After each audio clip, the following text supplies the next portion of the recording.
Hello and welcome to edify concept. इस video में हम कंटिन्यू करेंगे आईएससी इंग्लिश के प्ले मैकबेथ को। तो आज हमें बिगिन करना है एक्ट 2 सीन 1। सो एक्ट 1 मैंने पूरा इस चैनल पे पहले ही कवर कर दिया है। अगर आपने प्रीवियस सीन्स अभी नहीं देखे हैं तो आपको इस वीडियो के डिस्क्रिप्शन में मैकबेथ की पूरी प्लेलिस्ट का लिंक मिल जाएगा, आप वहाँ से देख सकते हो। बिकॉज जब तक आप प्रीवियस सीन्स नहीं देखोगे आपको आगे की स्टोरी समझ में नहीं आएगी, बिकॉज ये स्टोरी एक कंटिन्यूएशन में है। तो चलो लेट्स बिगिन, अब कंटिन्यू करते हैं। सो एक्ट 2 सीन 7 मैकबेथ के कैसल का सीन है इन्वर्नेस में। तो ये मैकबेथ के कैसल का बाहर का सीन है। स्टेज पर एंट्री होती है बैंको की और फ्लियंस की। फ्लियंस कौन है? फ्लियंस है बैंको का बेटा और उनके हाथ में है टॉर्च। तो ये सीन भी जो है रात का सीन है। बैंको पूछता है कि टाइम क्या हुआ होगा, कि अभी इस टाइम क्या टाइम हो रहा है। फ्लियंस बोलता है कि मून निकल आया है, यानी चांद निकल आया है, बट मैंने एग्जैक्टली क्लॉक को नहीं देखा है, मतलब मुझे एग्जैक्ट टाइम तो नहीं पता, लेकिन हाँ चांद निकल आया है।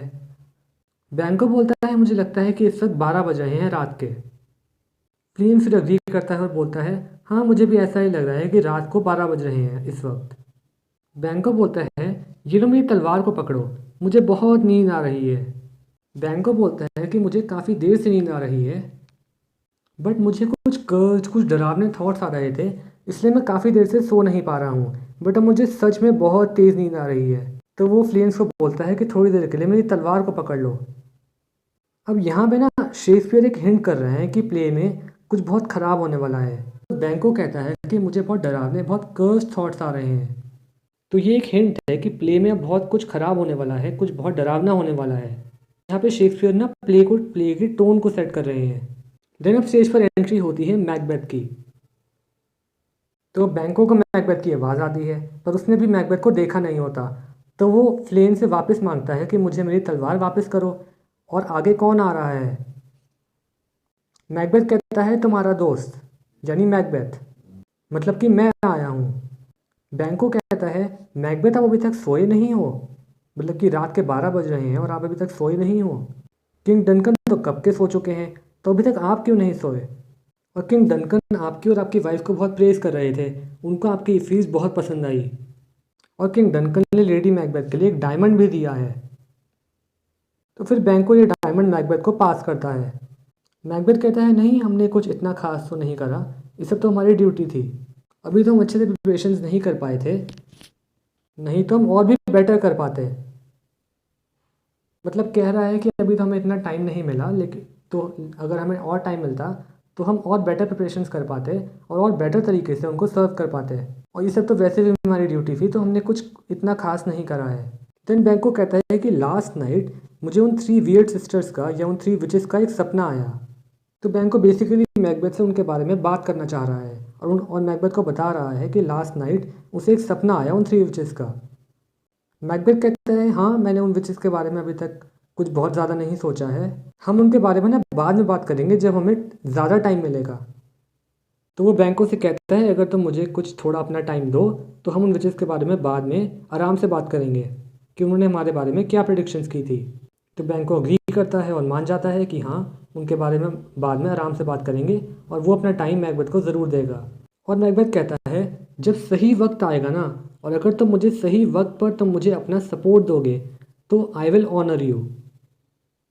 मैकबेथ यहाँ पर ना इनडायरेक्टली ट्राई कर रहा था कि वो बैंको को अपनी साइड में कर ले और बैंको उसके साथ खड़ा हो जब वो दोनों किंग का मर्डर करेंगे। तो मैकबेथ कहता है बैंको अगर तुम मेरा सही वक्त पर साथ दोगे तो आई विल ऑनर यू।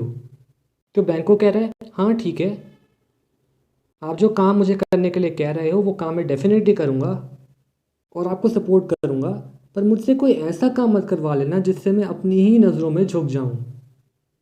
मतलब मैं कोई भी काम आपके लिए करूँगा बट मुझसे कोई गलत काम मत करवा लेना जिससे कि मैं अपनी ही नज़रों में झुक जाऊँ। तो बेसिकली जो मैकबेथ बैंको से करवाना चाह रहा था कि वो किंग डंकन के मर्डर में मैकबेथ के सपोर्ट में आ जाए, वो काम बैंको ने इनडायरेक्टली करने के लिए मना कर दिया। ऑल्दो बैंको को ये नहीं पता होता कि मैकबेथ उससे क्या काम करवाना चाह रहा है या किस काम में उसका सपोर्ट मांग रहा है, बट बैंको ये इनडायरेक्टली क्लियर कर देता है कि वो किसी भी गलत काम में मैकबेथ का साथ नहीं देगा। मैकबेथ बैंको से कोई ऐसा काम ना करवाए या किसी ऐसे काम में सपोर्ट ना मांगे जिससे बैंको अपनी ही नज़रों में झुक जाए। तो यहाँ पे हमें ये भी पता चलता है कि बैंको मैकबेथ की तरह एम्बिशियस नहीं है। बैंको गलत रास्ते पर चलकर किंग नहीं बनेगा, बैंको एम्बिशियस नहीं है। बैंको कोई ऐसा काम नहीं कर सकता जिससे कि वो अपनी ही नज़रों में झुक जाए, मतलब कि वो कोई गलत काम नहीं कर सकता। तो मैकबेथ कहता है ठीक है, जब सही वक्त आएगा तो मैं तुम्हें बता दूंगा कि मैं किस काम में तुम्हारा सपोर्ट मांग रहा हूँ। और फिर बैंको और फ्लेम्स स्टेज से एग्जिट हो जाते हैं और अब मैकबेथ अपने आप से बात करेगा, लेकिन उससे पहले एंट्री होती है एक सर्वेंट की। तो मैकबेथ सर्वेंट से कहता है कि जाओ लेडी मैकबेथ को बोलो कि जब वो ड्रिंक रेडी हो जाएगी ना तो वो एक बेल बजा दे, तो फिर मैं आ जाऊंगा। यहाँ पर मैकबेथ उस ड्रिंक की बात कर रहा है जिससे मैकबेथ ने किंग डंकन के सर्वेंट्स को बेहोश करना था। तो मैकबेथ कहता है कि लेडी मैकबेथ को कहो कि जब वो ड्रिंक रेडी हो जाएगी तो वो एक बेल बजा दे, तो मुझे इंडिकेशन मिल जाएगा और मैं आ जाऊँगा। फिर सर्वेंट स्टेज से चला जाता है और अब मैकबेथ अपने आप से बात करेगा। मैकबेथ कहता है क्या ये एक चाकू है जो मुझे अपने सामने दिख रहा है? डैगर मतलब चाकू, नाइफ। तो अब मैकबेथ को ना इल्यूजन दिखने लगते हैं, उसे वो चीज़ें दिखने लगती हैं अपने सामने जो कि एक्चुअल में वहाँ पर नहीं होती हैं। तो मैकबेथ को अपने सामने एक चाकू दिखने लगता है। मैकबेथ कहता है क्या ये एक चाकू है जो मुझे अपने सामने दिख रहा है? और ये चाकू मुझसे चीख चीख कर कह रहा है कि मैं इसे उठाऊं और अब जाकर मैं किंग का मर्डर कर दूं। मैकबेथ कहता है कि ऐसा क्यों हो रहा है, मुझे ऐसी चीज़ें क्यों दिखाई दे रही हैं? क्या ये चाकू सच में यहाँ पर है या फिर ये सब मेरा वहम है?